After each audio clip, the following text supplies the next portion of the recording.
नमस्कार दोस्तों, आप सभी का स्वागत है आपके अपने YouTube चैनल यानी कि एग्जाम नॉलेज में। तो आज बात करेंगे यानी कि 10 अगस्त 2026 का करंट अफेयर।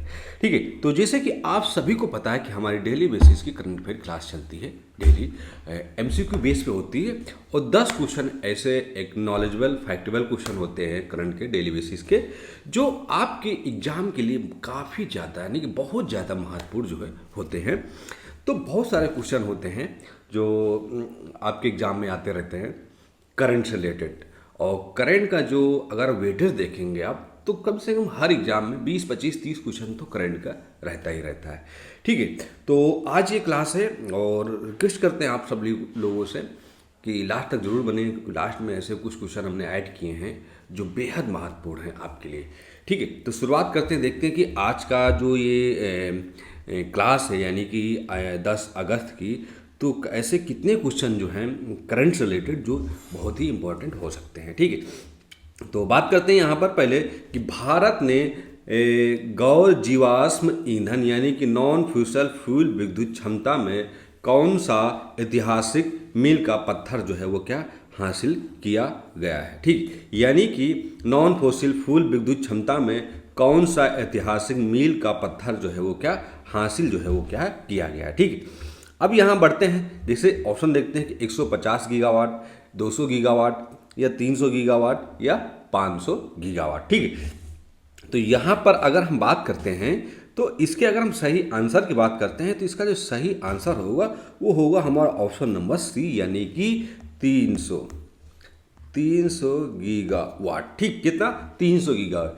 यानी कि भारत ने गैर जीवाश्म ईंधन नॉन फ्यूसल फ्यूल विद्युत क्षमता में एक 300 गीगावाट का एक ऐतिहासिक मील का पत्थर जो हो क्या हासिल किया। 300 भारत ने हाल ही में 300 यानी कि 350 गीगावाट से अधिक गैर जीवाश्म ईंधन विद्युत क्षमता का ऐतिहासिक आंकड़ा पार कर लिया है। यह उपलब्धि देश के उस लक्ष्य की ओर एक महत्वपूर्ण कदम है जिसके तहत वर्ष 2030 तक 500 गीगावाट और जीवाश्म ऊर्जा क्षमता हासिल करने का जो क्या है एक संकल्प जो है क्या लिया है।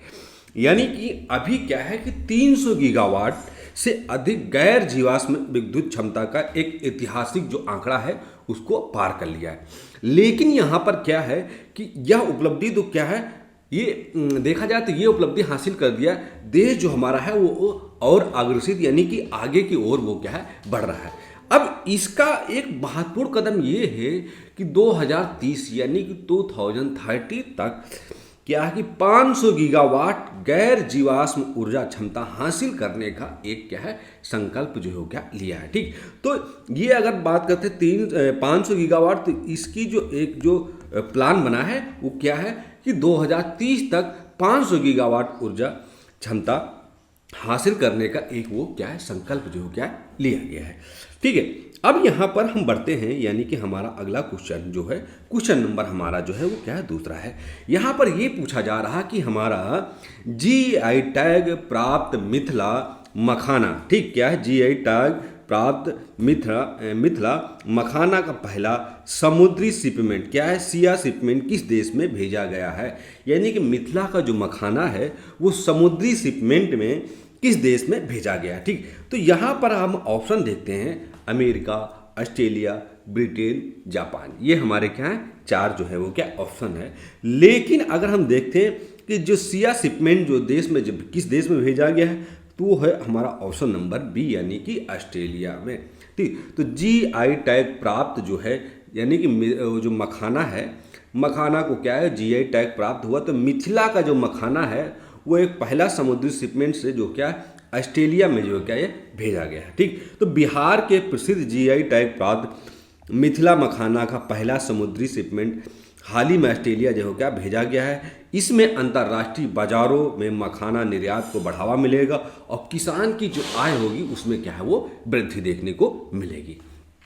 ठीक है, अब हम बढ़ते हैं, अगला हमारा क्वेश्चन है यानी कि तीसरा क्वेश्चन हमारा है कि world youth transnational bridge championship यानी कि world youth transnational bridge championship में स्वर्ण पदक किस भारतीय जोड़ी ने जो है क्या जीता है। ठीक, ठीक, यानी कि स्वर्ण पदक जो है वो किस भारतीय जोड़ी ने जो है वो क्या है जीता है। तो क्वेश्चन नंबर की बात करते हैं, हमारा क्वेश्चन नंबर जो होगा हमारा वो होगा हमारा तीसरा। ठीक, तो यहाँ पर अगर हम देखें तो इसका जो सही आंसर होगा वो होगा हमारा ऑप्शन नंबर जो होगा वो होगा हमारा ए, यानी कि सागरिक राय और सायंतन कुसारी जो हैं वो क्या है एक स्वर्ण पदक जीतने वाले भारतीय जो हैं। तो भारतीय ब्रिज खिलाड़ी सागरिक राय और शांतनन कुसारी ने world youth transnational bridge championship में एक शानदार प्रदर्शन करते हुए स्वर्ण पदक जो है वो क्या है अपने नाम कर लिया है। ठीक, क्या है यानी कि जो स्वर्ण पदक है उन्होंने क्या है अपने नाम जो है वो क्या कर लिया है। तो यह अंतर्राष्ट्रीय युवा ब्रिज प्रतियोगिता में भारत की एक ऐतिहासिक सफलता जो है वो क्या है मानी जाती है। क्या है यानी कि भारत की एक ऐतिहासिक सफलता जो है वो क्या है मानी जाती है। ठीक, अब हम बढ़ते हैं अगले क्वेश्चन की ओर। क्वेश्चन जो हमारा है कि विक्टर कोरिया मास्टर्स क्या है, विक्टर कोरिया मास्टर 2026 का महिला एकल यानी कि वुमेन सिंगल किताब किसने जीता है। ठीक, यानी कि जो हमारा एक वुमेन सिंगल किताब है तो वो किसने जीता, तो ये एक तरीके का विक्टर कोरिया मास्टर्स यानी कि विक्टर कोरिया मास्टर्स जो है वो 2026 में जो है खेला गया, जहाँ पर एक महिला एकल किताब जो है वो क्या जीता है। तो किसने जीता है, अब इसमें हम देखते हैं ऑप्शन पीवी सिंधु, अस्मिता चलिहा, साइना नेहवाल या अनमोल खराब, यानी कि ये कितने हमारे चार ऑप्शन हैं। ठीक, कितने ऑप्शन हैं, चार ऑप्शन। तो अब इसमें हम देखते हैं इसके सही आंसर की बात करते हैं, तो ये जो हमारा होगा ये होगा हमारा ऑप्शन नंबर बी, यानी कि विक्टर कोरिया मास्टर्स का जो एक महिला एकल यानी कि वुमेन सिंगल जो किताब है वो किताब जो है अस्मिता चलिहा ने क्या है वो अपने नाम दर्ज किया, यानी कि इन्होंने क्या है जीता है। तो भारतीय बैडमिंटन स्टार अस्मिता चलिहा ने विक्टर कोरिया मास्टर्स 2026 में टूर्नामेंट में महिला एकल वर्ग का खिताब जीतकर देश का जो है क्या इन्होंने नाम जो है वो क्या रोशन किया है। ठीक है, क्या है नाम जो इन्होंने क्या है रोशन किया है। अब हम बढ़ते हैं हमारा अगला क्वेश्चन, यानी क्वेश्चन नंबर हमारा जो होगा वो होगा कौन सा, पांचवा।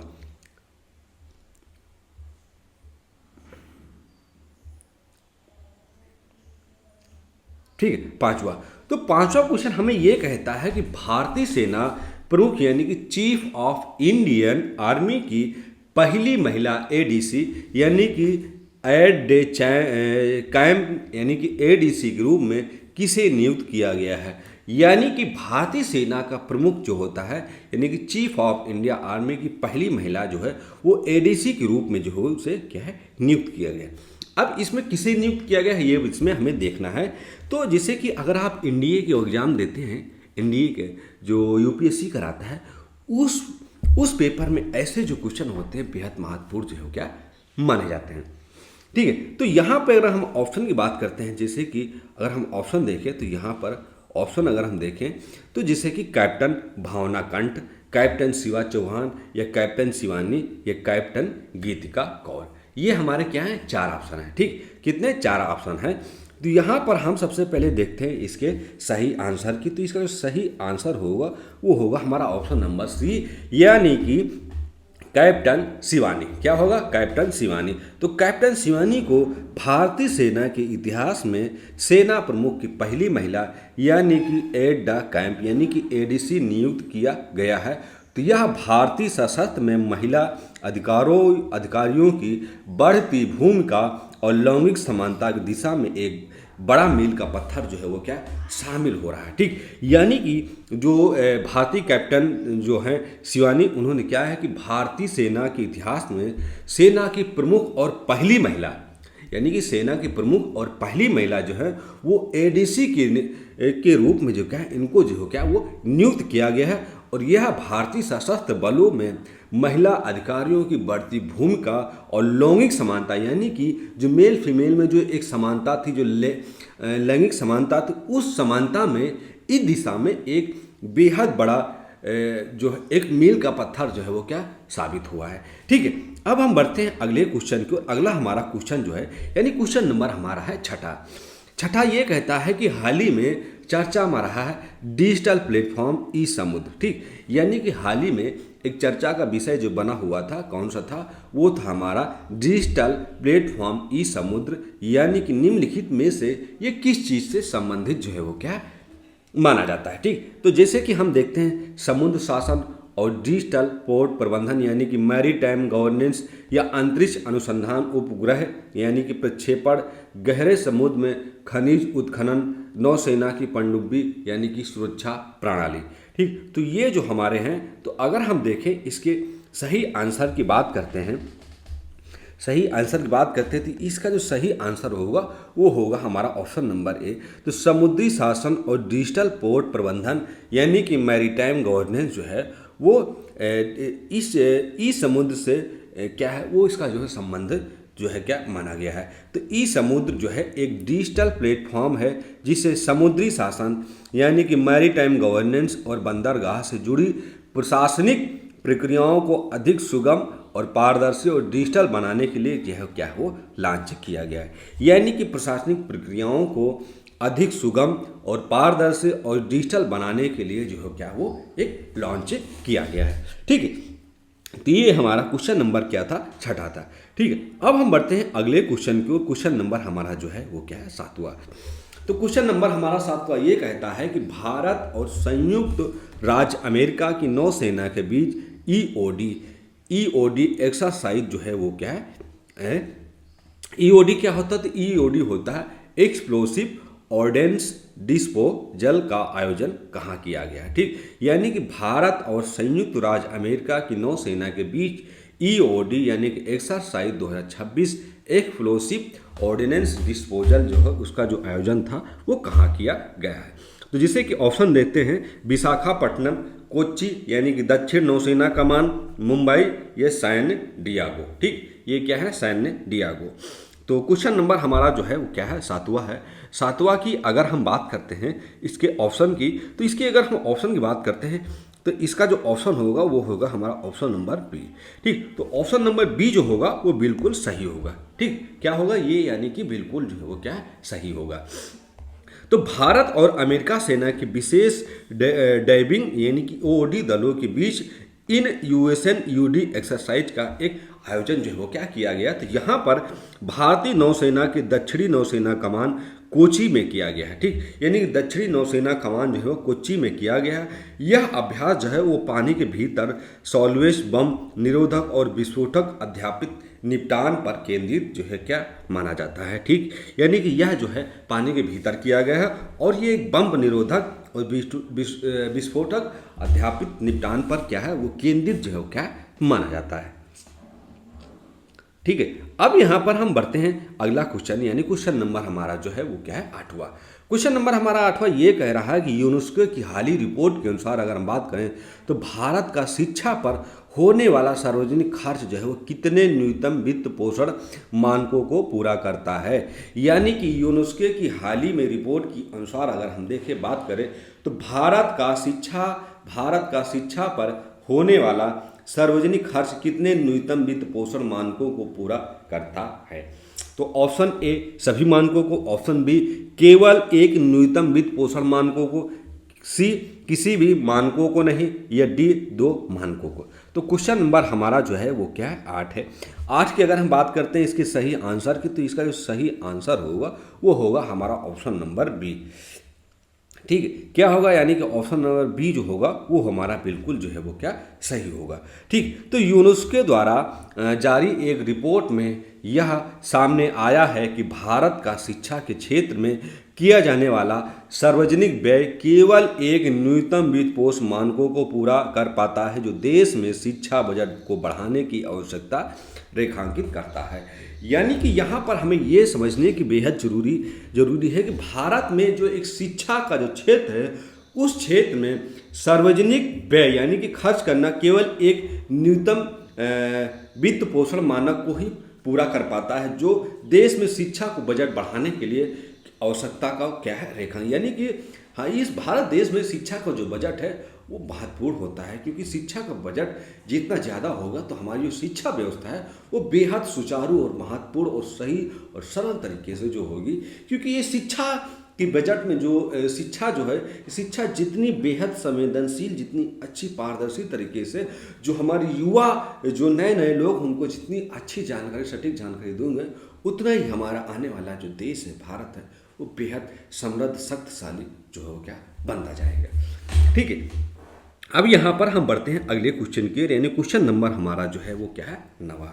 तो हाल ही में देश में टाइफून डल्फिन क्या है, टाइफून डल्फिन के खतरे के कारण बड़े पैमाने पर उड़ान रद्द की गई और लोगों को सुरक्षित स्थानों पर जो है वो क्या पहुँचाया गया है। ठीक है, तो यहाँ पर जो उड़ानें थी उनको, उन उड़ाने को जो क्या है वो रद्द किया गया है और लोगों को सुरक्षित स्थानों पर जो है वो क्या इनको पहुंचाया गया है। ठीक, यानी कि लोगों को सुरक्षित स्थानों पर जो है वो क्या पहुंचाया गया है। तो कहाँ पर टाइफून खतरे के कारण जो है वो स्थान जो होगा सुरक्षित स्थान पर पहुंचाया गया। अब इसमें हम देखते हैं वो कौन सा देश है, वो कौन सा स्थान है जहाँ पर देश में टाइफून डल्फिन के खतरे के कारण बड़े पैमाने पर जो उड़ानें थी उनको रद्द कर दी गई और लोगों को सुरक्षित स्थान पर पहुँचाया गया है।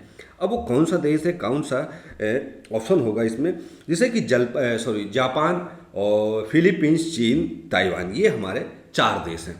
तो हमें ये देखना है कि इसका जो सही आंसर होगा वो कौन सा होगा। तो सबसे पहले अगर हम आंसर की बात करते हैं तो ये हो जाएगा हमारा ऑप्शन नंबर सी, यानी कि चीन जो हमारा ऑप्शन होगा वो सही होगा। तो खतरनाक टाइफून डल्फिन के असन खतरे को देखते हुए चीन ने सुरक्षा के बड़े इंतजाम के इसके तहत 1300 से अधिक उड़ानों को रद्द करना पड़ा है और तटीय के संवेदनशील इलाकों से बड़े पैमाने पर लोगों को सुरक्षित स्थानों पर जो है क्या पहुंचाया गया है। यानी कि 1300 से अधिक लोगों को 1300 से अधिक उड़ानों को जो है क्या रद्द करना पड़ा और तटीय और संवेदनशील इलाकों से, जो तटीय यानी कि समुद्र के आसपास, ठीक, तो वहाँ पे उन संवेदनशील इलाकों से बड़े पैमाने पर लोगों को क्या है वो सुरक्षित जो है क्या निकाला गया है। ठीक, अब यहाँ पर हम बढ़ते हैं अगले क्वेश्चन की ओर, यानी क्वेश्चन नंबर हमारा जो है वो क्या है लास्ट, यानी कि 10वां।